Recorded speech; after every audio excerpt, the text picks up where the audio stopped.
Hello aspirants, welcome to another session. आज हम लोग देखेंगे अपना स्टैटिक रिवीजन का डे 2 के टारगेट, ओके, जो कि है अशोकन एंड मौर्यन एम्पायर।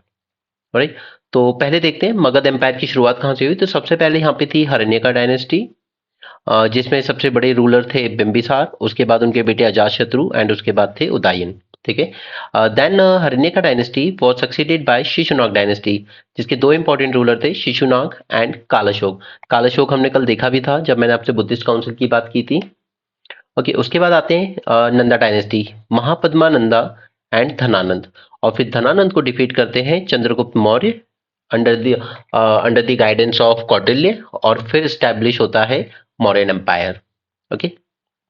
तो देखिए, महापद्मानंदा, इनसे शुरुआत करते हैं। महापद्मानंदा, इन्होंने रूल किया था 366 से 329 बीसी तक। ओके। इनके बारे में हमें संगम लिटरेचर में एक बुक है जिसका नाम है अहाना नुरू। ठीक है, रिटन बाय ममुल्लनार। ओके। तो इसके थ्रू हमें ये इंफॉर्मेशन मिलती है कि मगध में एक रूलर है महापद्मानंदा, उसके पास इमेंस वेल्थ है। ठीक है, वेल्थ भी बहुत है, एम्पायर भी बहुत वास्ट है, और ये साउथ की तरफ इन्विजन करता रहता है। ठीक है, साउथ में जहां पर संगम एज चल रही थी उस वक्त। ओके। तो हमें वहां से महापद्मानंदा के बारे में इंफॉर्मेशन मिलती है। अब अच्छा खासा एम्पायर मिला, अच्छी खासी वेल्थ मिली। उसके बाद भी इनके जो बेटे आए धनानंद, जिन्होंने रूल किया फ्रॉम 329 टू 321 बीसी, इन्होंने उसके बाद भी और एक्सपेंशनरी पॉलिसी फॉलो की कि इन्हें और आगे की तरफ रूल करना है। और इन्होंने काफी ज्यादा हैवी टैक्सेशन इम्पोज किया, आज की गवर्नमेंट की तरह। ठीक है, बहुत ज्यादा हैवी टैक्सेशन, जिस वजह से लोगों में एक रिवोल्ट की या डिसकंटेंट एक क्रिएट होना शुरू हुआ लोगों में। ओके। और ये थोड़ा सा अपनी, आप कह सकते हो, पावर का नशा भी था। तो ही इंसल्टेड ए ब्राह्मण, मतलब अधिकतर ब्राह्मणों को इंसल्ट करता रहता था। एंड वंस ही इंसल्टेड ए ब्राह्मण नेम चाणक्य, चाणक्य या कौटिल्य, कुछ भी कह लो। इनफैक्ट ये भी नहीं माना जाता है कि इनके रियल नाम है। ओके। और ये चाणक्य जो थे, actually he was a professor of political science and economy eight Takshashila university. Okay. तो जब इनको इंसल्ट करके निकाल दिया धनानंद ने, तब इन्होंने ये प्रण लिया कि मैं अपनी चोटी तब तक नहीं बांधूंगा जब तक मैं कोई ऐसे लड़के को तैयार ना कर दूं जो धनानंद को डिफीट करके इस वंश का अंत करेगा। ऑलराइट। और ये सब हुआ। उसके बाद जाते वक्त इनको एक लड़का मिलता है जिसका नाम होता है चंद्रगुप्त मौर्य। ओके। उसे ये अपनी शरण में लेते हैं, उसमें उनको वो स्पार्क दिखता है कि हाँ, ये है लड़का जो शायद मेरे काम आ सकता है। क्लियर। तो अब देखिए, यहां पर इसे समझ लीजिए रिवर ब्यास। ओके। अब इधर क्या है, इधर छोटे छोटे किंगडम्स हुआ करते थे। और ये सब छोटे छोटे किंगडम्स क्यों थे? बिकॉज अलेक्जेंडर का जब इन्वेजन हुआ, उसके बाद वो तो वापस लौट गया, क्योंकि उसकी जो सेना थी वो अब और आगे जाने की लिए तैयार नहीं थी। तो उसने यहाँ पर बहुत सारे छोटे छोटे ग्रीक गवर्नर्स को इंस्टॉल कर दिया वेस्ट में। ठीक है। अब माना जाता है कि पहले तो इन्होंने जब तैयारी की चंद्रगुप्त मौर्य और कौटिल्य मिलके, तो इन्होंने सीधा अटैक किया पाटलिपुत्रा पर। Okay. And they were defeated, first time में दे वर डिफीटेड बाय धनानंद। तो फिर एक स्टोरी ऐसी बताई जाती है कि इन्होंने देखा एक जगह माँ बेटे को डांट रही थी कि तुमने ये चावल थाली में जो रखी है बीच में से क्यों उठा के खाए। बीच में खाना हमेशा सबसे ज्यादा गर्म होता है, कॉर्नर से उठाना शुरू करो, एजेस से। ओके। एजेस से चावल थोड़ा ठंडा होता है, सेंटर में सबसे ज्यादा हॉट होता है, तो आप यहां से पिक करना शुरू कीजिए। तो उसी से इन दोनों को ये समझ में आया कि हमने सीधे पाटलिपुत्रा पर अटैक करके गलती की है। हमें पहले जो फ्रिंज एरियाज हैं इन पर अटैक करके यहाँ पे जीतना चाहिए और फिर सेंटर की तरफ आगे बढ़ना चाहिए। Alright, that's how the story goes. तो इसलिए इन लोगों ने सबसे पहले पहले तो इन्होंने क्या किया, एक राजा था यहाँ पे, किंग पवर्तक। ठीक है, इसके साथ एक अलायंस बनाया यहीं वेस्टर्न में, नॉर्थ वेस्ट में। ठीक है। अब कुछ स्कॉलर्स का ये भी मानना है कि ये किंग पवर्तक कोई और नहीं बल्कि खुद पोरस था। ठीक है, जिसने अलेक्जेंडर के साथ फाइट भी किया था। तो बाय 321 बीसी इन लोगों ने पंजाब जीत लिया। और आगे आगे बढ़ते चले गए towards the eastward, toward Pataliputra. और फाइनली इन्होंने धनानंद को डिफीट किया और मौर्यन एम्पायर स्टैब्लिश किया। ठीक है, with its capital at Pataliputra. Clear. अब अगर हम पूरे मौर्यन एम्पायर की बात करें तो ये चला था 321 बीसी से लेकर 184 बीसी तक। ठीक है, और ये माना जाता है कि ये पहली बार कोई एम्पायर ऐसा बना था जिसने पॉलिटिकल यूनिटी दी थी पूरे इंडियन सब कॉन्टिनेंट को, पूरा from Afghanistan till now to south India, excluding थोड़ा सा एरिया छोड़ देते हैं एक्सट्रीम साउथ का, चोलास, पांड्यास एंड कैरलपुत्रास का। ठीक है, और उधर कलिंग जो था वो कहीं ना कहीं बिंबिसार के बाद भी बाहर था। ओके, तो उसको अशोक कैप्चर करेगा बाद में। ठीक है, सो यू कैन से कि अगर हम मैप पे एक्सट्रीम साउथ वाला एरिया छोड़ दें, ठीक है, और इधर कलिंग वाला एरिया छोड़ दें, तो बाकी का पूरा एरिया मौर्यन एम्पायर ने कैप्चर कर लिया था अशोक के आने से पहले।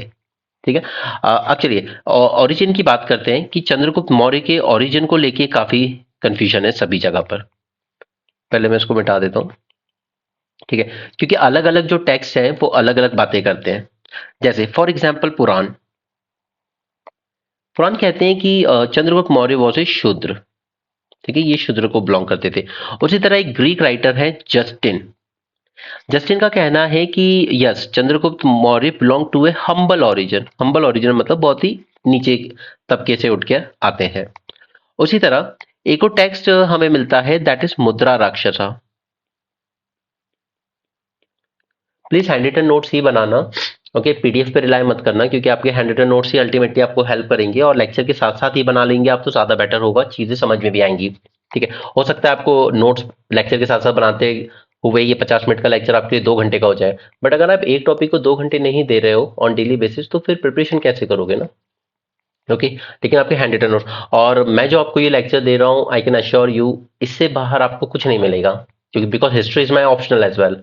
ओके, मैंने 6 साल पढ़ा है उस चीज को, तो मैं आपको वो सारी इन्फॉर्मेशन दूंगा जो आपको प्रीलिम्स में पूछी जा सकती हो। मैं लास्ट में आपको दिखाऊंगा भी क्वेश्चंस ये किस तरीके से पूछे गए हैं प्रीलिम्स में पिछले 2-3 साल में। ठीक है, मेरा गोल ये है कि आप एंशिएंट और मिडाइवल के क्वेश्चन अच्छे से हैंडल कर लें, ताकि आपको एक एज मिल जाए दूसरे बच्चों के कंपैरेटिवली जिस तरह से प्रीलिम्स के पैटर्न चल रहा है। बाकी 40, 45, 50 क्वेश्चन आप एक्सपेक्ट कर सकते हो डायरेक्टली आपके करंट अफेयर से आएंगे। Okay, Mudra Rakshasa, who wrote this? It was written by Vishakha Datta. ठीक है, इसमें इसमें इसने चंद्रगुप्त मौर्य को मेंशन किया है एज अ वृषाला। वृषाला का भी मतलब यही होता है that a person of low origin. Clear. उसके बाद है हमारे पास जैन टेक्स्ट। ठीक है, जैन टेक्स्ट का ये कहना है कि no he was a son of village headman. He was a son of village headman, तो हो भी सकता है। ठीक है, बट सबसे ज्यादा उस टाइम के जेन्युइन जो माने जाते हैं वो माने जाते हैं बुद्धिस्ट सोर्सेज। ठीक है, बुद्धिस्ट सोर्सेज का कहना है कि first thing is that Chandragupta Maurya belong to Kshatriya का क्लास। ठीक है, क्षत्रिय। ओके, एक रिपब्लिकन क्लैन हुआ करता था, गण रिपब्लिकन क्लैन को बिलोंग करते थे वो, जिसका नाम था मारियास, और वहीं से नाम आया मौर्यास। ठीक है, द मारियास ऑफ पिपलवाहाना, पीपल वहाना यहां से बिलोंग करते थे, ये कहना है बुद्धिस्ट टेक्स्ट का। ठीक है, तो स्कॉलर्स ही जिस चीज पर डिवाइड है वहां आप कोई स्टैंड नहीं ले सकते, आप सिर्फ वहां पे मेंशन कर सकते हो कि इतना ऐसी ऐसी इंफॉर्मेशन हिस्ट्री में हमें मिलती है with respect to origin of Chandragupta Maurya. Clear है, आगे चले। चलिए अब आते हैं हम इनके कॉन्क्वेस्ट वगैरह पर। तो सी अब क्योंकि जो अलेक्जेंडर तो चला गया, ठीक है, अब इधर वेस्ट साउथ नॉर्थ वेस्ट में कौन रूल कर रहा है? Seleucus Nicator. राइट, अब ये 305 बीसी के आसपास की बात है। इस टाइम पर इन दोनों में वॉर होती है, चंद्रगुप्त मौर्य सेल्यूकस निकेटर में, और ये उसको डिफीट कर देते हैं। ठीक है, और यहां पर वेस्ट में कुछ एरियाज हुआ करते थे, दिस, हियर एंड हियर। ठीक है, इन तीनों को कैप्चर कर लेते हैं चंद्रगुप्त मौर्य, और कहीं ना कहीं जो एम्पायर की बाउंड्री थी वो पूरी और ज्यादा एक्सटेंड हो जाती है। ठीक है, यानी कि आप कह सकते हैं कि आज का जो प्रॉपर अफगानिस्तान है वो पूरा कैप्चर में आ जाता है। अब ये नाम आपके लिए जरूरी है क्योंकि मैं भी आपको आगे दिखाऊंगा, अभी यूपीएससी आपसे इस तरह क्वेश्चन पूछता है। एक रीजन का नाम था आर्या, जो कि आज का हेरात है अफगानिस्तान में। दूसरे रीजन का, यहाँ पे दूसरे रीजन का नाम था Arachosia, that is Kandahar, Shakuni मामा वाला। And third was this one, Gedrosia, जो कि आज का बलूचिस्तान है। कुछ हिस्सा पाकिस्तान में आता है और कुछ हिस्सा अफगानिस्तान में आता है। क्लियर? ये तीनों एरियाज सेल्यूकस निकेटर ने सरेंडर कर दिया चंद्रगुप्त मौर्य को। ऑलराइट, और साथ में ही मैट्रिमोनियल अलायंस भी किया गया। सेल्यूकस निकेटर ने अपनी बेटी की शादी की चंद्रगुप्त मौर्य से। क्लियर? तो यहां तक बात समझ में आई। और साथ में सेल्यूकस निकेटर ने अपना एक एम्बेसडर भेजा, राजदूत एम्बेसडर चंद्रगुप्त मौर्य के कोर्ट में, and that ambassador name was Megasthenes. और इसकी बुक जो है, मैगस्थीनिस की बुक का नाम है इंडिका। ओके, इस इंडिका में हमें बहुत ज्यादा इंफॉर्मेशन मिलती है। आज हम जितना भी जानते हैं मौर्यंस के एडमिनिस्ट्रेशन के बारे में या उनकी मिलिट्री के बारे में, वो सबसे मेन उसका सोर्स है यही बुक मैगस्थीनिस के द्वारा लिखी गई इंडिका। क्लियर? अब लास्ट लेक्चर में मैंने आपको बताया था 297 बीसी के अराउंड, 297 बीसी के अराउंड एक जैन मुनि इनके यहाँ आता है, दैट इज भद्रबाहु। याद कीजिए, कल हमने जैन वाले लेक्चर में इसका नाम देखा था। ठीक है, ये आता है कि यहाँ पे भविष्यवाणी करता है चंद्रगुप्त मौर्य को कि देखिए, आपने ये जो राज्य कैप्चर करने में और फिर दूसरे राज्य जीतने में इतनी जो मारकाट मचाई है ना, इसका अभिशाप लगने वाला है और 12 ईयर का सीवियर फेमाइन आने वाला है पूरे मगध राज्य में। ओके, और इसके जिम्मेदार आप हैं। तो उनको लगता है कि यार मुझे प्रायश्चित करना चाहिए, और प्रायश्चित करने के लिए वो क्या करते हैं, वो अपना थ्रोन अपने बेटे को देकर और इस भद्रबाहु के साथ चंद्रगुप्त मौर्य भी चले जाते हैं साउथ में कर्नाटका। ओके, वहां पर श्रवण बेलागोला नामक जगह पर वो परफॉर्म करते हैं सल्ले खाना। ठीक है, sallekhana means starvation to death. Okay, sallekhana perform करते हैं और फिर अब राजा बन चुका है बिंदुसार। ओके, 297 में बिंदुसार बन जाएगा राजा up to 264, sorry not 264 but 272। Clear? BC ruler बन चुका है अब बिंदुसार। अब देखिए, बिंदुसार जनरली ना तो जैनिज्म को पैट्रोनाइज करता था ना बुद्धिज्म को, ही पैट्रोनाइज मोर टूवर्ड्स आजीविकास। इस पर ही मैंने आपको सेपरेट एक लेक्चर दिया हुआ है, उसको देख लेना। ठीक है, आजीविकास पर वैसे अब तक क्वेश्चन आया नहीं है बट आ सकता है। अब ग्रीक्स जो लोग थे, ग्रीक्स, वो इनको कहते थे एमिट्रोचेट्स। ठीक है, that means slayer of enemies. Okay, तो आप मान सकते हो कि कहीं ना कहीं बिंदुसार ने बहुत ज्यादा एक्सपेंशन किया होगा अपने एम्पायर का। ठीक है, और किया भी था। सही मायने में अगर एम्पायर को पूरा कंसोलिडेट किया या सबसे ज्यादा एक्सपेंशन किसी के टाइम पर हुआ तो वो बिंदुसार के टाइम ही हुआ था। ओके, और यहां पर एक तिब्बतन मॉन्क है, तिब्बतन मॉन्क जिनका नाम है तारानाथ। ठीक है, तारानाथ, ही वॉज अ तिब्बतन मॉन्क। उसके एक टेक्स्ट से हमें पता चलता है, उसने बताया कि इसने 16 स्टेट्स को कॉन्कर किया था। ठीक है, पूरा वेस्ट के सी से लेके, ठीक है, यानी कि हमारी वेस्टर्न कोस्ट से लेके पूरा ईस्टर्न सी तक इसने सब कुछ जीत लिया था। ठीक है, बिंदुसार ने। और हम इन पे बिलीव इसलिए कर सकते हैं because see he was a Tibetan monk, okay, Buddhist monk. ठीक है, अब हम ये मान सकते हैं कहने के लिए कि यार बुद्धिस्ट है और ये बुद्धिज्म को पैट्रोनाइज करने वाले को ये लोग हीरो दिखाते भी थे, बट ये तो बुद्धिज्म को पैट्रोनाइज कर ही नहीं रहे, ये तो आजीविका सेक्ट को पैट्रोनाइज कर रहे थे। राइट? इसके बाद एक और स्टोरी इनके बारे में आती है कि अब यहाँ से वेस्ट से, नॉर्थ वेस्ट से सेल्यूकस निकेटर जा चुके हैं। ठीक है, उनके बेटे, हिज सन एंटियोचस वन, एंटियोचस वन, ये अब राजा बन चुका है। ठीक है, तो उसको ये एक रिक्वेस्ट भेजते हैं कि मुझे स्वीट वाइन चाहिए, स्वीट वाइन, और उसके साथ थोड़ा सा चखना भी चाहिए, ड्राइड फिग्स। ठीक है, और साथ में एक सोफिस्ट चाहिए जो वो मुझसे ज्ञान की बातें करे, ड्रिंक करने के बाद ज्ञान की बातें अच्छी लगती हैं।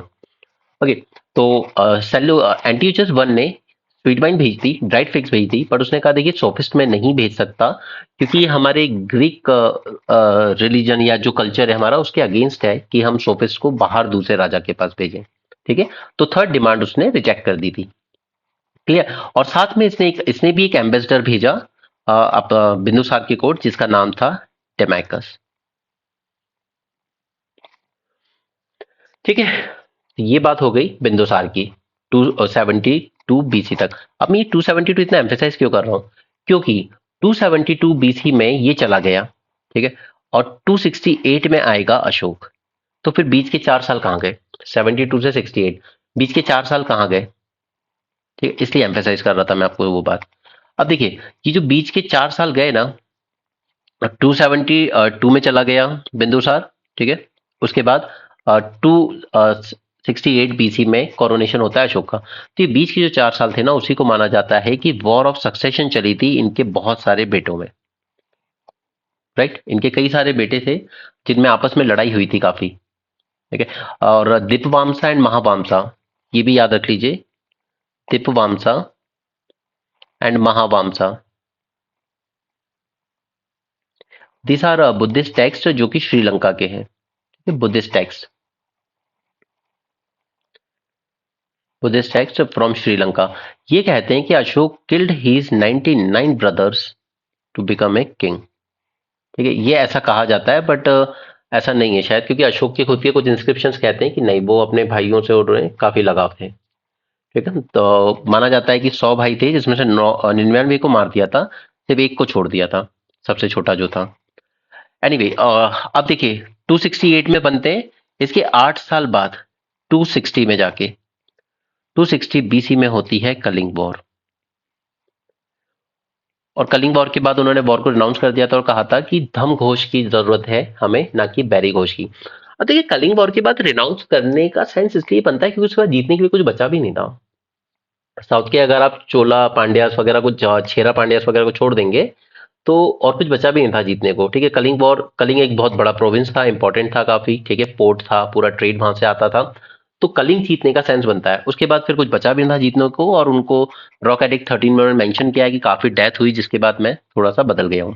ओके, चलिए, अब बुद्धिज्म की तरफ इनका टिल्ट कैसे हुआ, तो कहा जाता है कि उपगुप्त, ये उपगुप्त या इसी का नाम था मोगालीपुट Tissa, मोगालीपुत Tissa, right, it is said कि he introduced inducted Ashok into Buddhism, ठीक है। बट ये माना जाता है कि देखिए, इनका बुद्धिज्म की तरफ टिल्ट एकदम से नहीं हुआ था, धीरे धीरे हुआ था।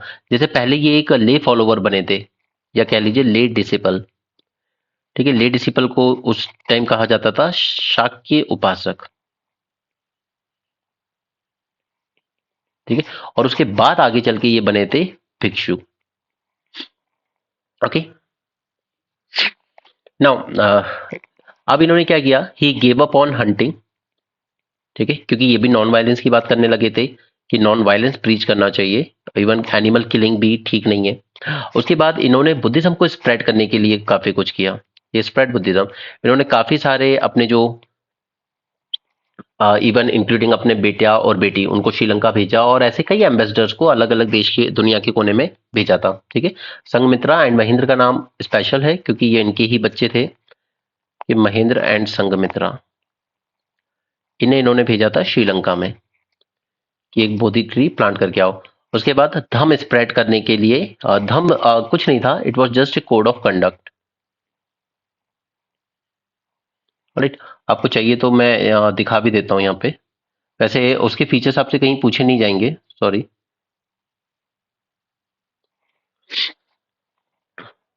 Okay, no one will be asking you all this, but एक बार देख लीजिए, ये है धम्म के फीचर्स।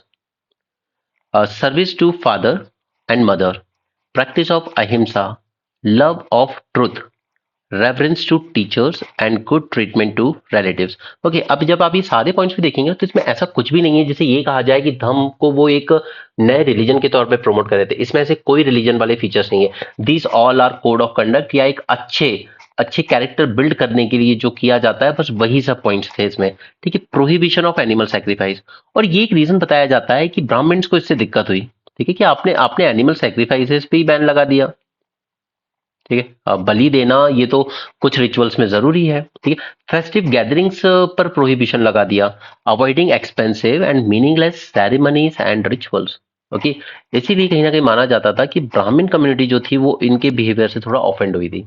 ओके। और फिर आप देखिएगा कि मौर्यन वंश का जब आखिरी शासक जो होगा, ठीक है, उसको मारने वाला भी एक ब्राह्मण ही होगा, दैट इज पुष्यमित्र शुंगा। तो आपको कई बार ऐसा मेंस में क्वेश्चन लिखा जाता है कि पुष्यमित्र शुंगा या coming of Shunga dynasty, was it a Brahmin reaction against the patronizing of Buddhism by Mauryan kings? Okay, by Mauryan kings. ठीक है, तो आपको इस तरह से मेंस में क्वेश्चन मिलता है। तो इन लाइंस पे थोड़ा सा ब्रेनस्टॉर्मिंग किया कीजिए, कल को अगर इस पे क्वेश्चन आ जाए तो you should be able to handle it. Efficient organisation and administration in direction of social welfare and maintenance of constant contact with people through system of Dhamma yatra. ठीक है, अशोक ने अपने एक रॉकेट एडिक्ट, अभी मैं आपको सारे एडिक्ट कराऊंगा, उसने बोला भी है कि I have desire to know condition of my people and all people are my like my children. Human treatment of servants by their masters and prisoners by government officials, consideration and non-violence to animals and courtesy to relations and liberty to Brahmins। अब देखिए उन्होंने rock edict में भी, अभी थोड़ी देर में मैं आपको बताऊंगा, उसमें भी उन्होंने कहा है रिस्पेक्ट द ब्राह्मण्स। ठीक है, तो इस तरह का ये बोलना कि ये ब्राह्मण रिएक्शन था कि शुंगा जो कि एक ब्राह्मण था, पुष्यमित्र शुंग, उसने सिर्फ इसलिए मार दिया कि बुद्धिज्म को क्यों पैट्रनाइज कर रहे हो आप। ठीक है, तो वो इसलिए वो काउंटर पॉइंट आपको खुद आंसर में लिखने होते हैं।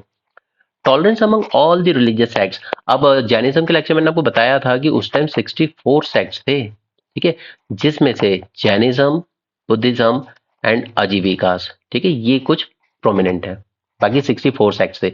तो वो सिर्फ ये नहीं कह रहे हैं कि रिलीजियस अलग अलग रिलीजन के बीच में, बल्कि अलग अलग जो सेक्ट्स है ना, संप्रदाय, उनके बीच में भी टॉलरेंस होना चाहिए।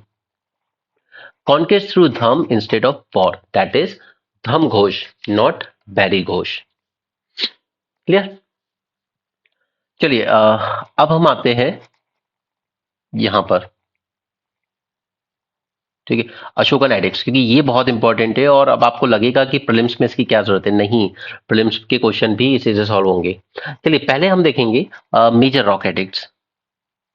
Okay, these are major rock edicts of Ashok.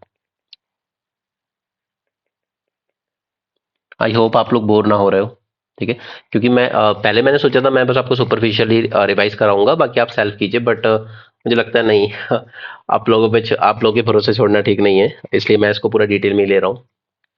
चलिए देखिए, 10 लोकेशंस ऐसी हैं जहां से हमें ये जो मेजर रॉक एडिक्ट्स हैं ये मिले हैं। टोटल टोटल है 14 रॉक एडिक्ट्स, ठीक है, टोटल 14 रॉक एडिक्ट्स है और ये हमें 10 अलग अलग लोकेशन से मिलते हैं। सबसे पहला मानशेरा एंड शाहबाजगढ़ी, ठीक है, जो कि आज के पाकिस्तान में आती हैं दोनों, मानशेरा एंड शाहबाजगढ़ी। सबसे अगर नॉर्दर्न साइड पूछी जाएगी तो मानशेरा है, ठीक है। सबसे अगर वेस्टर्न पूछी जाएगी तो कांधार, जो कि अफगानिस्तान में। सबसे अगर ईस्टर्न पूछी जाएगी तो धौली, जो कि उड़ीसा में है। जोगाड़ा, वो भी उड़ीसा में, ठीक है। सबसे ईस्टर्न धौली और सबसे वेस्टर्न कांधार, सबसे नॉर्दर्न मानशेरा एंड सबसे सदर्न येरागुडी, जो कि है आंध्र प्रदेश में, ठीक है। सोपारा है महाराष्ट्र में, गिरनार है गुजरात में, ओके, ये दोनों पाकिस्तान में, ठीक है।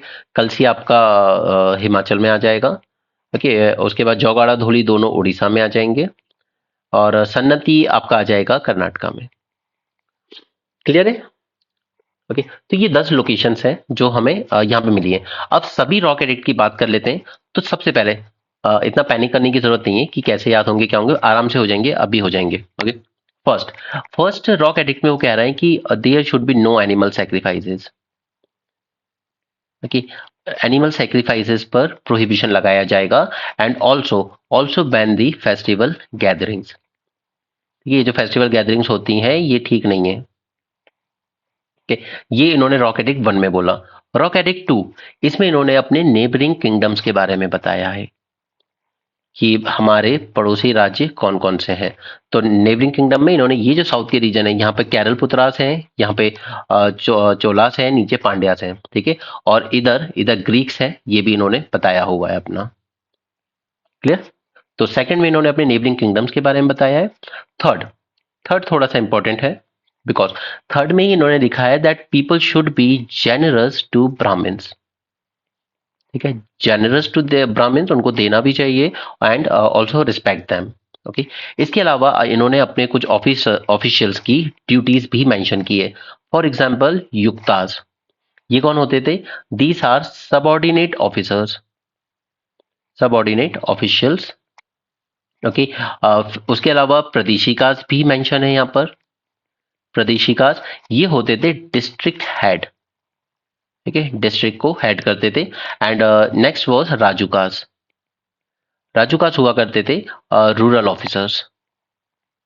ठीक है, टर्मिनोलॉजी बेस्ड चीजें हैं, क्वेश्चन आ जाते हैं कई बार इन पे ड्यूटीज बताई गई, इनको बताया गया था कि हर 5 साल में आपको विजिट करना चाहिए किंगडम के अलग अलग एरियाज में लोगों की कंडीशन को जानने के लिए।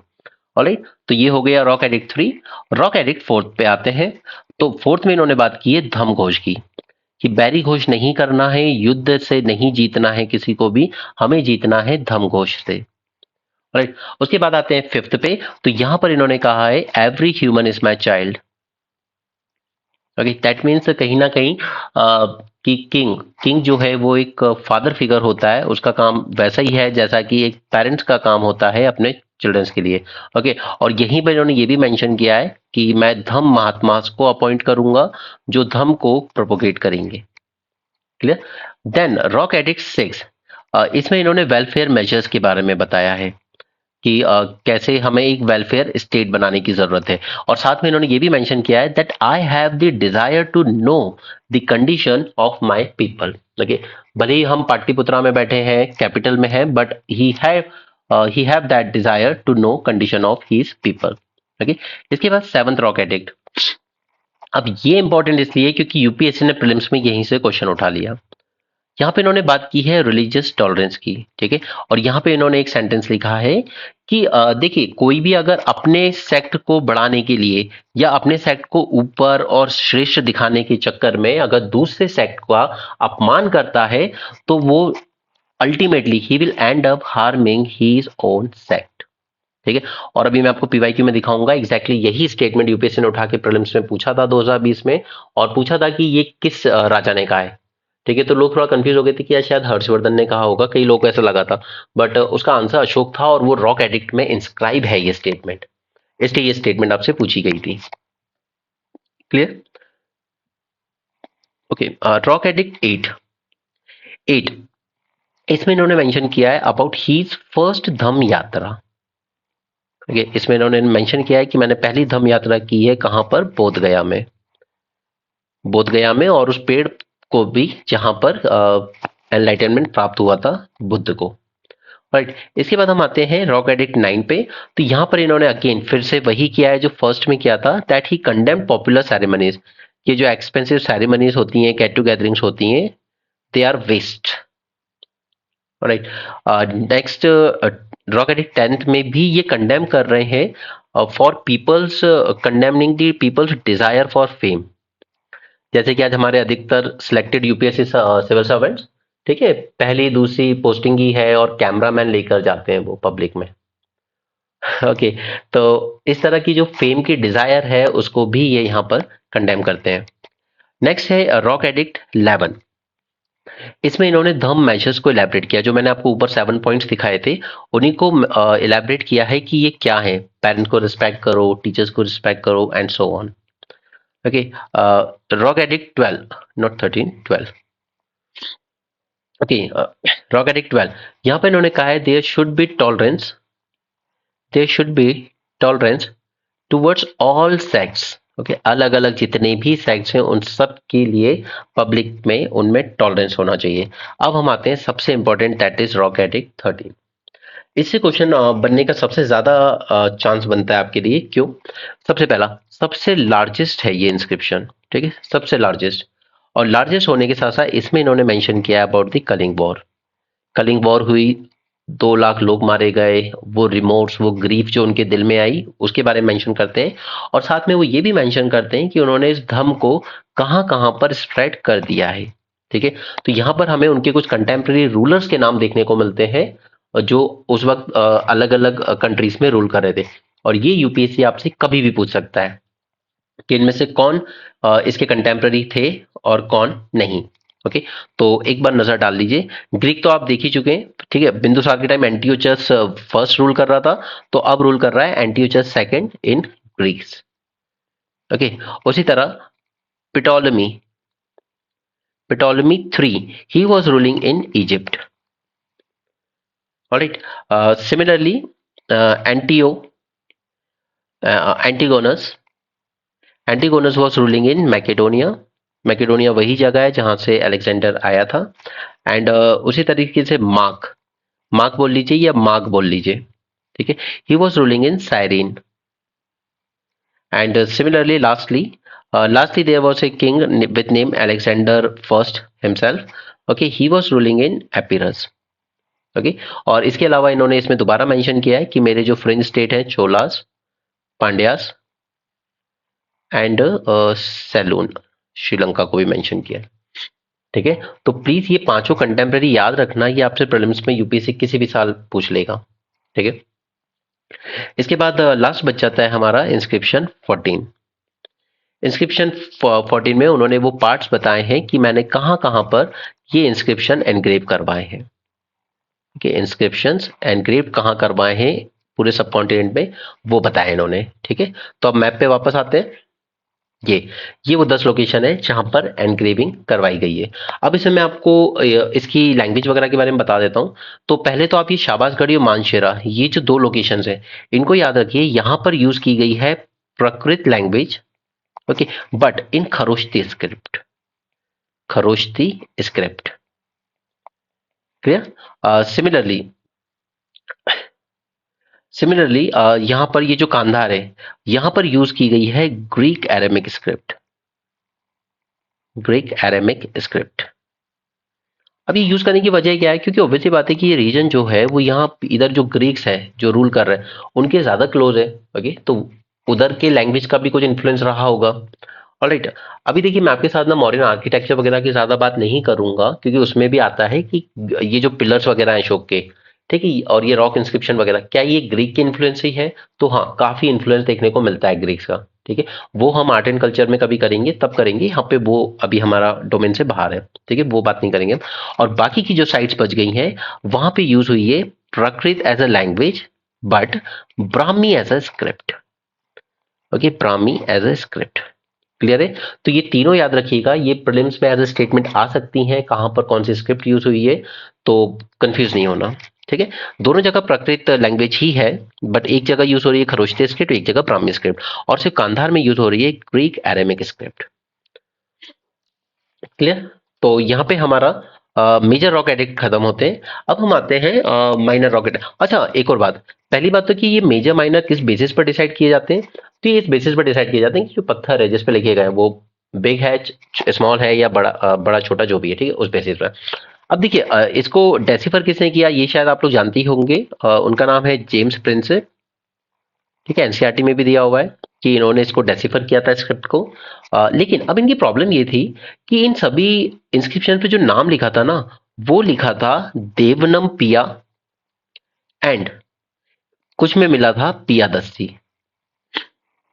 ठीक है. तो ये 2 नाम तो लिखा था, बट उससे वो ये आइडेंटिफाई नहीं कर पा रहे थे कि ये राजा कौन है जिसने ये इंस्क्रिप्शन लिखवाए हैं, तो ये है कौन. ठीक है. तो ये प्रॉब्लम सॉल्व हुई जो हमने अभी पीछे आपको बताया ना, महावामसा एंड दीपवामसा टेक्स्ट से. क्योंकि इन टेक्स्ट ने अशोक को रेफर किया है that he, Ashoka, the king Ashoka ruling from Magadha, he is known as Devanam Piya और पिया दस्सी. क्लियर. तो इस टेक्स्ट से ये चीज थोड़ी सी सॉल्व हुई, और इसके बाद ये और इजी हो गई जब हमें मिले माइनर रॉक एडिक्ट्स. क्योंकि माइनर रॉक एडिक्ट्स में हमें अशोक का नेम देखने को मिलता है प्रॉपर. देखिए ये वो सारी साइट्स हैं. सबसे ज्यादा साइट्स ये रीजन देख रहे हैं अब ये वाला. ठीक है. सबसे ज्यादा साइट्स जो हमें मिलती हैं वो मिलती है कर्नाटका रीजन में. ठीक है. उसके बाद आंध्रा में हमें 2 मिलती है, एरागुडी एंड राजुला. एरागुडी में तो हमें मेजर रॉक इंस्क्रिप्शन नहीं मिला है, हमने ऊपर देखा था ये वाला. ठीक है. उसके बाद मध्य प्रदेश में भी हमें मिलती है गुज्जर, ठीक है, और पंगुरारिया, ये मेरे होम टाउन में. ओके. उसी तरह बिहार के ससारम, ठीक है, और एमपी में एक और जगह है रूपनाथ. क्लियर. तो ये सब माइनर रॉक एडिक्ट की साइट्स है. अब इन माइनर्स में जो मेरे लिए इंपॉर्टेंट है ना, या मेरे लिए क्या, इनफैक्ट आपके लिए जो इंपॉर्टेंट है, ठीक है, वो सिर्फ 4 है. That is, one is this Maski. Okay. Second is this Nettur. Third one is Udegolam, and fourth one is this Gujjar.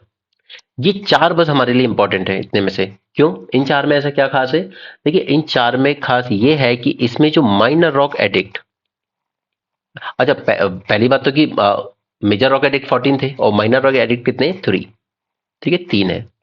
ठीक है, 3 में से जो माइनर रॉक एडिक्ट फर्स्ट है ना, उसमें क्लियरली मेंशन किया गया है पर्सनल नेम ऑफ अशोक।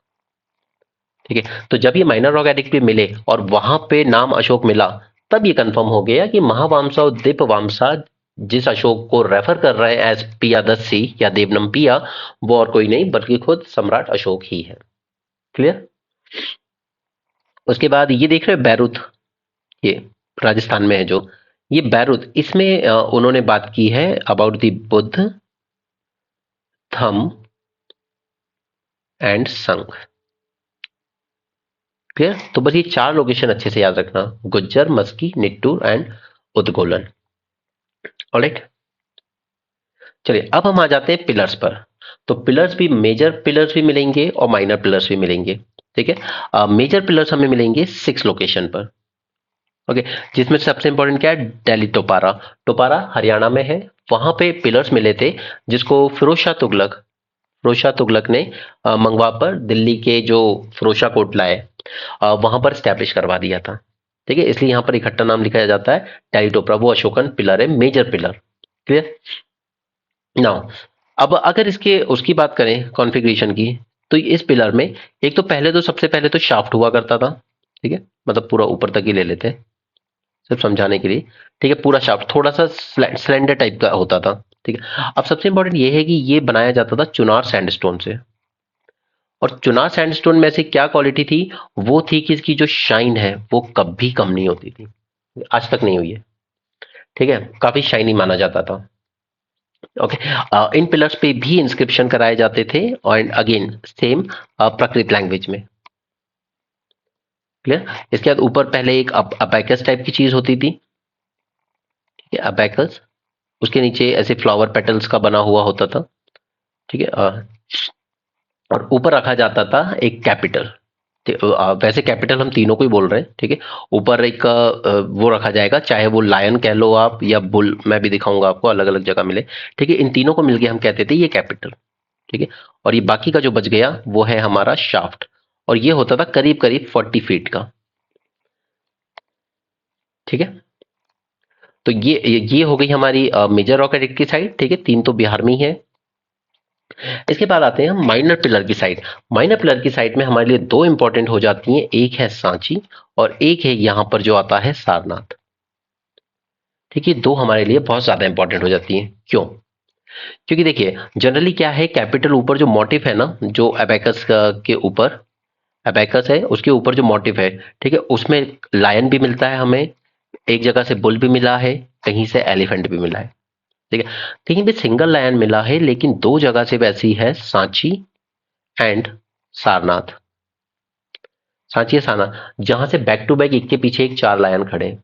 ठीक है, जो हमारा नेशनल एम्बलम हमने लिया है ना, वो, और वो यहां भी मिला है। ठीक है, और वो यहां भी मिला है। तो फिर आप, अब हम लोग ये क्यों पढ़ते हैं हमेशा कि नेशनल एम्बलम हमने सारनाथ से लिया है, सारनाथ पिलर से?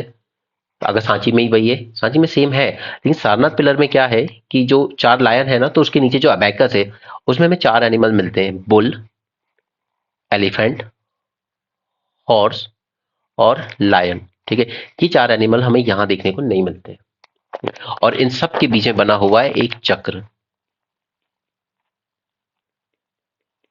ऑलराइट, तो आप जो अपना सिंबल देखते हो इंडिया की, जो नेशनल एम्बलम है, वो यहां से लिया गया है, जिसमें ये 4 एनिमल दिखते हैं हमें, उनके बीच में ये दिखता है धम्म चक्र। ठीक है, ऑलराइट, तो ये हो गई माइनर पिलर साइट, सांची और सारनाथ इंपॉर्टेंट थी हमारे लिए। अच्छा, आप जरा इस क्वेश्चन को अटेम्प्ट कीजिए। ठीक है, this is question from 2020 prelims. Whosoever whosoever praises his religious sect or blames other sects out of excessive devotion to his own sect with the view of glorifying his own sect, he rather injures his own sect very severely. Okay, this was said by Ashok. कई लोगों ने हर्षवर्धन मार दिया था उस time exam में। ठीक है, तो ये हमने रॉक पिलर एडिक्ट से उठाया। ठीक है, इसलिए मैंने आपको ये सब चीजें डिटेल में कराई है। एंड कोई बड़ी बात नहीं है दोस्त कि कल को ये आपको मेंस में भी पूछ लिए जाए। ठीक है, चलिए अब ये भी देख लेते हैं, क्योंकि कई बच्चों को लगता है कि इतना डिटेल में क्यों। तो अब ये बताइए, अब देखिए ये क्वेश्चन टफ क्यों हुआ, क्योंकि आपको चारों साइड पता होना चाहिए, क्योंकि ऑप्शन इस तरीके से दिए गए हैं कि correctly match, only one pair, only two pair, only three pair या ऑल पेयर। तो यहाँ पे एलिमिनेशन टेक्निक काम नहीं करेगी। ठीक है, मैंने आपको ऊपर मैप दिखाया। ठीक है, अब आप सोचोगे उस वक्त सोच रहे होगे शायद कुछ बच्चे की ये पूरा क्यों याद करूं मैं, सारी साइड्स करनी पड़ेंगी। धौली, धौली हमने देखा था उड़ीसा में, येरागुड़ी आंध्र प्रदेश में, जोगाड़ा मध्य प्रदेश, नो उड़ीसा में आता है। ठीक है, कलसी कर्नाटका, नो हिमाचल प्रदेश में चला जाएगा, हिमाचल या उत्तराखंड ऐसे कुछ है। ठीक है, मतलब नॉर्थ में है। ओके, तब जाके आप इसका आंसर कर पाओगे only two pair correct. Right, इसलिए मैंने आपके साथ इतना डिटेल में किया है, क्योंकि देखिए एंशियंट मिडाइवल या पूरी हिस्ट्री के क्वेश्चन अगर आप ठीक से हैंडल कर लोगे ना, it will give you a definite edge. Okay, बाकी का पेपर इजी होगा तो सबके लिए इजी होगा, टफ होगा सबके लिए टफ होगा। इकोनॉमी है पूरा करंट बेस आता है, ज्योग्राफी से क्वेश्चन ना के बराबर आ रहे हैं, एनवायरमेंट साइंस के क्वेश्चन टोटली करंट अफेयर से डिपेंडेंट है, और इसलिए वो करंट अफेयर के रिवीजन में आप बिल्कुल डायरेक्टली फ्रॉम द न्यूज़पेपर ही करवाता हूँ, क्योंकि वो वहीं से पूछे जा रहे हैं। ठीक है, स्टैटिक की किताबों का रेलेवेंस काफी कम हो गया है। चलिए अब बात कर लेते हैं एडमिनिस्ट्रेशन की। ठीक है, ये लास्ट टॉपिक होगा इसका, एडमिनिस्ट्रेशन, क्योंकि यहाँ से वर्बेटिम बेस्ड क्वेश्चन आपसे काफी पूछे जाएंगे कि क्या कौन सा फलाना क्या काम करता था। चलिए शुरू करते हैं। ओके, देखिए पहले सेंट्रल सेंट्रल लेवल के एडमिनिस्ट्रेशन को समझते हैं। सेंट्रल लेवल पे क्या है, सेंट्रल लेवल पे सबसे पहले होगा एक काउंसिल ऑफ मिनिस्टर। ठीक है, काउंसिल ऑफ मिनिस्टर में देखिए काफी कुछ होगा। काउंसिल ऑफ मिनिस्टर होंगे, उसके नीचे अध्यक्ष भी आएंगे।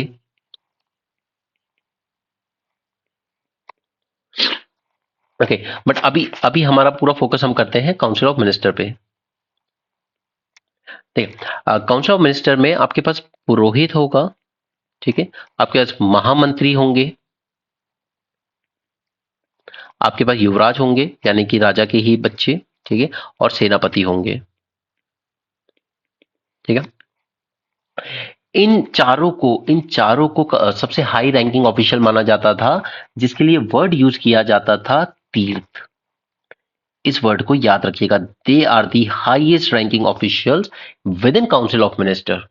Okay, within council of minister, clear, tirtha. और कितने होते थे टोटल, 18 होते थे। ठीक है, highest ranking official which are known as tirtha, and total होते थे 18। ठीक है, अब इन 18 के हमें सारे नाम नहीं जानने इन सबके, लेकिन इनमें से दो और इंपॉर्टेंट हैं जिनके नाम हमें पता होना चाहिए। One is Samaharta, Samaharta, and next was Sannidhata. ठीक है, समहर्ता, अब हम लोग गणेश जी की आरती गाते समय कहते हैं ना दुख हरता, ठीक है, यानी दुख हर रहा है। तो समहर्ता, सम यानी मनी, ठीक है, यानी कि ये काम कर रहा है टैक्स कलेक्ट करने का। ठीक है, तो आपको इससे याद रह जाएगा, सम यानी मनी, ठीक है, हरता मीन्स लेना आपसे। ठीक है, तो टैक्स कलेक्ट करना इसका काम था। दूसरा है सन्निधाता। अब देखिए गांव वगैरह में लैंग्वेज यूज करते हैं ना, तो वहां पे इस तरह के वर्ड यूज होते हैं, यार ये सब जोड़ के धर लिया इसने। ओके, धर, तो उससे याद रख लेना धात। ओके, सन्निधाता ये होता था ट्रेजरर। ठीक है, ये आप कह लीजिए कि ट्रेजरी चीफ। बस ये दो बहुत ज्यादा इंपॉर्टेंट है, ये कई बार आपको डायरेक्ट पूछे जाएंगे एग्जाम में, तो इन दो को बहुत अच्छे से दिमाग में बिठा लेना। ठीक है, मैंने एक वो दे दिया आपको, ताकि जिससे आपको याद रखने में थोड़ा सा इजी हो जाए। क्लियर है, अब ये 18 आपके तीर्थ हो गए, सॉरी 18 तो आपके टोटल हो गए। ठीक है, उसमें से इन चार को हम तीर्थ कहते हैं। ठीक है, 18 में से ये चार सबसे ज्यादा इंपॉर्टेंट है, हाईएस्ट रैंकिंग। बस आप इस तीर्थ वर्ड को मत भूलिएगा, एग्जाम के पॉइंट ऑफ व्यू से कभी पूछ लिया जाए कि मौर्यन एडमिनिस्ट्रेशन में ये वर्ड क्या सिग्निफाई करता था, तो it use to signify the highest ranking officials. Clear, फिर इनके नीचे अध्यक्ष हुआ करते थे, ऑलमोस्ट 27 अध्यक्ष हुआ करते थे। ये अलग अलग काम देखते थे, एडमिनिस्ट्रेशन में अलग अलग फील्ड का काम देखेंगे, या विद इन मिलिट्री अलग अलग चीजें काम देखेंगे, जैसे अश्वसेना कैवलरी उसको देख रहा है, कोई जो आपकी हाथियों की सेना है उसको देख रहा है। ठीक है, उस तरह से अब इन अध्यक्ष में से एक इंपॉर्टेंट अध्यक्ष है जिसका नाम आपको याद रखना चाहिए, दैट इज सीता अध्यक्ष।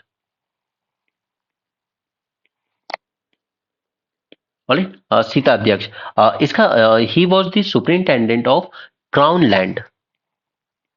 क्राउन लैंड जो हुआ करता था, जो राजा का निजी क्षेत्र हुआ करता था एग्रीकल्चर का, ठीक है, उसका सुपरिंटेंडेंट हुआ करता था, उसे कहते थे सिताध्यक्ष, राइट। इसके अलावा बहुत है, नाव अध्यक्ष, उसका काम क्या होगा, बोट वगैरह जो है वो सब देखना, ठीक है। उसी तरह से आकार अध्यक्ष हुआ करता था, आकार मीन्स होता है माइंस, ठीक है। लौह अध्यक्ष वो सुपरिंटेंडेंट ऑफ आयरन होगा, राइट। तो 27 तरह के होते थे, बट हमारे लिए एक सीता अध्यक्ष जानना ज्यादा जरूरी था, तो वो मैंने बता दिया है। ओके, उसी तरीके से यहाँ पे इनके टाइम पर ना, आप मानोगे नहीं, उस टाइम कहा जाता है कि अशोक के भी करीब 18 कमरे हुआ करते थे, और हर रात वो अलग अलग रूम में सोता था, because there was always a threat कि राजा को मारने की कोशिश की जा सकती है। ओके, तो काफी एस्पियोनेज सिस्टम भी बना के रखते थे ये लोग, यानी कि सीक्रेट जो स्पाइस होते थे, जासूस उनकी। ओके, तो मैं आपको 3 टर्म्स बता रहा हूँ जो आपको एग्जाम में कहीं पूछे जा सकते हैं कि ये कौन लोग हुआ करते थे। तो फर्स्ट वॉज पुलिसनी, सेकेंड वॉज कारा, and third was Gudha Porush. Okay. All these three terms signify the spies, जासूस। ओके, इनको याद रखिएगा। चलिए आगे चलते हैं। तो अब देख लेते हैं इनके प्रोविंशियल लेवल पर, प्रोविंशियल लेवल पे आ जाते हैं। तो अब इतना बड़ा एम्पायर ऐसे तो नहीं कंट्रोल हो सकता मगध में बैठ के, वो भी उस टाइम जब मीन्स ऑफ कम्युनिकेशन कम हुआ करते थे। तो इसके लिए क्या किया जाता था कि एम्पायर को डिवाइड किया जाता था पूरा। सॉरी यार, अभी तक ना सर्दी जुकाम ठीक नहीं हुआ है पूरा। चलिए, उत्तर पथ सबसे पहले था, ऊपर उत्तर पथ, ठीक है। बीच में हुआ करता था आपका मगध, जो कैपिटल थी, यानी कि सेंटर जो जो है, सेंटर, उसको कहा जाता था प्राच्या। उसी तरीके से ईस्टर्न साइड को कहा जाता था Prachyapatha. No no, I am sorry, ये इसमें गलत हो रहा है मुझसे कुछ, ठीक है, I will check that later on. ठीक है, प्राच्यापथ ईस्टर्न, उसी के साथ साथ अवंती पथ, यानी कि हमारा जो वेस्टर्न साइड वाला था, एंड नीचे है हमारा दक्षिण पथ। इस तरह ना एक और रीजन हुआ करता था, अपरांता, ठीक है। सभी स्कॉलर्स को एक्सेप्ट नहीं कर सकते, नहीं करते, बट कुछ जगहों पे मिल जाता है, कुछ जगहों पे नहीं मिलता है, ठीक है? उत्तर पथ की कैपिटल थी तक्षशिला, ये अवंती पथ की कैपिटल थी उज्जैन, ठीक है। यहीं के गवर्नर रहे थे अशोक, जब युवराज थे वो। ओके, उसके बाद नेक्स्ट प्रज्ञा, तो इसकी कैपिटल थी कलिंग। कलिंग, ये आपको कई बार यहाँ पे टर्म मिलेगा तोसाली, और या फिर धौली, ठीक है। तीनों सेम चीज सिग्निफाई कर रहे हैं आज के उड़ीसा को।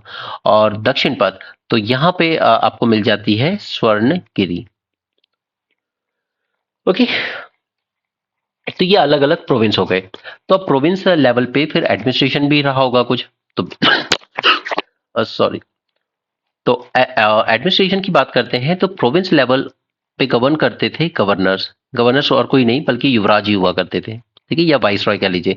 वाइस रॉय भी जो अपॉइंट किए जाते थे वो वही होते थे, जैसे रॉयल ब्लड, यानी कि उन्हीं के रिश्तेदार, राजा महाराजाओं के, ठीक है। और साथ में इनको असिस्ट करता था एक काउंसिल ऑफ मिनिस्टर। तो काउंसिल ऑफ मिनिस्टर जैसे सेंटर पे असिस्ट करने के लिए होता था, वैसे ही यहाँ पर भी होता था प्रोविंस पे भी, ठीक है। प्रोविंस के नीचे आ जाते हैं डिविजन, जैसे आज हर स्टेट में डिवीजन है, जैसे मध्य प्रदेश है, वहां पर 10 डिवीजन है, ठीक है। फिर उसके नीचे डिस्ट्रिक्ट्स है 53। तो डिविजन्स, डिविजन्स में प्रादेशिक का ये डिवीजन संभालता था प्रादेशिक का। उसके नीचे आ जाती थी डिस्ट्रिक्ट्स। डिस्ट्रिक्ट्स को मैनेज करते थे राजूकास। ये वही है जो मैंने आपको पीछे बताया था, अभी जिनको मेंशन किया गया है रॉक एडिक्ट्स में भी, राजूकास, ठीक है। इनको असिस्ट करते थे युक्तास, वहां मैंने आपको युक्ता वर्ड भी यूज करा था सबऑर्डिनेट ऑफिशियल्स के लिए, इनका काम था अकाउंटिंग का, राइट। डिस्ट्रिक्ट्स के नीचे हमें मिलता था एक group of 4 to 5 villages. It was headed by sthanikas, यानी कि आज का जो ब्लॉक लेवल होता है ना, वैसा ही बस कुछ कुछ। डिस्ट्रिक्ट के नीचे ब्लॉक लेवल, और उसके सबसे नीचे आ जाएंगे विलेजेस, ठीक है। दिस वॉज ब्लॉक लेवल पर स्थानिक, हेडेड बाय स्थानिक एंड असिस्टेड बाय गोप। गोप कोई नहीं होते थे, वही अकाउंट्स का काम देखते थे ब्लॉक लेवल पर, ओके। एंड विलेज, अब ये विलेज का जो हेडमैन होता था ना, उसको कहते थे ग्रामीणी, और ये कोई ऊपर से अपॉइंट किया हुआ ऑफिशियल नहीं होता था, वही विलेज वाले ही इलेक्ट कर लेते थे किसी को, ठीक है। तो ये हो गया प्रोविंशियल लेवल का डिवीजन। अब इसके बाद देखते हैं सिटी लेवल का, क्योंकि कुछ बड़ी सिटीज भी हैं, उनके एडमिनिस्ट्रेशन को किस तरीके से किया जाता था। तो देखिए इन सिटी एडमिनिस्ट्रेशन जो होता था वहां पर जो म्युनिसिपल होता था, म्युनिसिपल हेड हुआ करता था जिसे कहते थे नगरिका, नगरिका। और उसे दो ऑफिशियल्स अटेंड करते थे उसको सपोर्ट करने के लिए। उन दो को हम कहते थे अस्थियो नोमोई। ओके, नहीं भी याद रहेगा तो भी चलेगा। नाउ म्युनिसिपल हेड है वो तो ठीक है, लेकिन म्युनिसिपल म्युनिसिपल कमीशन हुआ करती थी यहाँ पर। ठीक है, म्युनिसिपल कमीशन जिसके अंडर में हमें 6 कमिटीज देखने को मिलती हैं। म्युनिसिपल कमीशन के अंडर में 1, 2, 3, 4, 5, 6। ठीक है, हमें 6 कमीशन देखने को मिलती हैं। पहली कमिटी थी इंडस्ट्रीज के लिए, दूसरी थी फॉरेनर्स के लिए, और तीसरी कमिटी थी जो करती थी काम registration of birth and death. Fourth committee to monitor manufacturing and sale of goods. Fifth committee for trade, और sixth committee for collection of sales tax. ठीक है, टैक्सेशन बहुत हैवी होता था मॉडर्न टाइम पे, काफी हैवी टैक्सेशन, कई तरह के टैक्सेशन मेंशन किए गए हैं अर्थशास्त्र में। ओके, अब यहाँ पर हर एक कमिटी में 5-5 मेंबर हुआ करते थे, 5 ईयर 5 ईयर 5 ईयर। ठीक है, यानी कि आप कह सकते हो कि ये पूरा जो म्युनिसिपल कमीशन है उसमें टोटल 30 लोग हैं। ठीक है, 30 और total 6 committees, and each committee is headed by 5 people. ठीक है, म्युनिसिपल कमीशन है उसमें 6 कमिटीज है, and each committee is formed of 5 member each. ठीक है, तो ये हो गया म्युनिसिपल यानी कि सिटी लेवल का एडमिनिस्ट्रेशन। अब हम लोग आ जाते हैं मिलिट्री पे। तो चलिए, मिलिट्री डिपार्टमेंट की ज्यादातर इंफॉर्मेशन जो हमें मिली है वो मिली है प्लिनी से। प्लिनी जो कि एक ग्रीक राइटर है, ठीक है, उसने बताया है कि जो मिलिट्री एडमिनिस्ट्रेशन है वो 6 चीजों से मिलकर बना हुआ है इनका मोस्टली। सबसे पहले इन्फेंट्री यानी पैदल चलने वाले सैनिक, ठीक है, करीब 6 लाख बताए उसने। कैवलरी, एलिफेंट, ठीक है, एलिफेंट लेके जो अश्व सेना चलती है। उसके बाद चैरियोट्स, ठीक है। उसके बाद उसने नेवी की भी बात की है यहाँ पे। नेवी, क्योंकि नदियों को क्रॉस तो करना ही पड़ता था, नेवी का मतलब समंदर से नहीं है, वहां नदियों से है। ठीक है, और नेक्स्ट है ट्रांसपोर्ट एंड सप्लाई के लिए एक विंग बना होता था। ठीक है, तो 6 विंग है यहाँ पे आर्मी के, और हर एक विंग में 5 मेंबर्स हैं। ठीक है, इसको भी 5 लोग मैनेज कर रहे हैं, इसको भी 5 लोग मैनेज कर रहे हैं, इसको भी 5 लोग मैनेज कर रहे हैं। राइट, और ये सब सॉरी, ये सब के सब रिपोर्ट करेंगे किसको? अध्यक्ष को। अध्यक्ष यानी कि जो सेना अध्यक्ष होगा इनका मेन। क्लियर है? ठीक है, ये अपने अध्यक्ष को करेंगे और फिर अध्यक्ष रिपोर्ट करेगा सेनापति को। क्लियर? पूरी की पूरी 6 कमिटीज के नाम याद रखिएगा। चलिए आगे चलते हैं, अब देखते हैं रेवेन्यू डिपार्टमेंट के बारे में। तो अलग अलग तरह के काफी सारे रेवेन्यू लगाए जाते थे, जैसे लैंड टैक्स। ठीक है, ये लगता था 1/6, जो कि आगे चल के जब ये इस्लामिक इन्वेजन होगा, दिल्ली सल्तनत बनेगी, ठीक है, वहां पे बहुत हैवी होगा वो टैक्सेशन, 1/3, कहीं पे 1/4, कहीं पे इवन हाफ भी लगेगा अलाउद्दीन खिलजी के टाइम। ठीक है, तो ये 1/6 ऑफ देयर प्रोडक्शन लगाया जाता है, यानी कि काफी कम था। ठीक है, खुशी खुशी लोग दे लेते थे। क्यों? क्योंकि बदले में इनको इरिगेशन फैसिलिटी भी प्रोवाइड करता था स्टेट। वो बात कर रहे हैं ना, welfare measures and so on. Okay, और इरिगेशन सप्लाई अच्छा दुरुस्त रहे तो उसके लिए कुछ फीस भी देनी चाहिए। तो जो फीस इरिगेशन के लिए दी जाती थी उसको, उस टैक्स को कहा जाता था कौशतेयक।